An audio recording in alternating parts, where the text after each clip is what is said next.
bill amendment because in the judiciary end of the budget, Governor Patrick had proposed a plan whereby we could save a lot of money as a state if we hired 1,000 to 1,500 new lawyers for the state, okay? He estimates there's about a $50 million savings in this plan, but that would also entail fringe benefits, staffing, overhead, equipment, so the numbers are really, I started really playing with the numbers.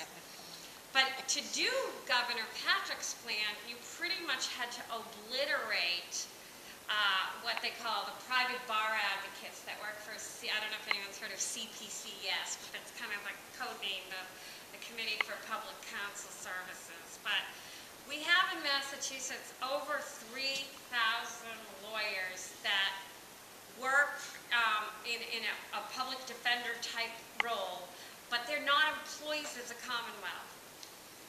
Up until a few years ago, and I just want to say I've never been one. I've never been a DA. I have to say there's no personal investment in this decision, but up until a couple of years ago, Massachusetts paid their private bar advocates the least amount in the nation. We were the lowest paid advocates in the nation. So they had this Rogers Commission that looked at everything, and then the legislature approved a plan whereby we would incrementally raise their rate. And so first raise brought them up to $50 an hour, and then the legislature actually didn't comply after that. They didn't do the subsequent increases. With the governor's plan, we'd be hiring them at an average salary of mid-$50,000 range with insurance and retirement and everything. Versus paying $50 an hour with nothing, no insurance, no anything. The numbers don't match up.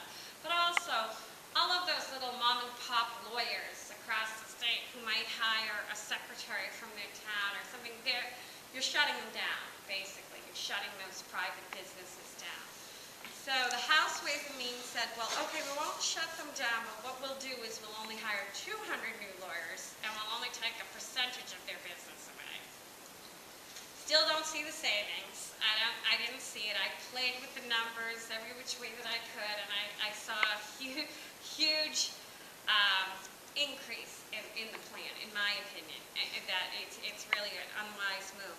I also looked at, on the other side of the fence, the district attorneys across the board, in the entire state, every DA's office got a 5% increase on every single line item.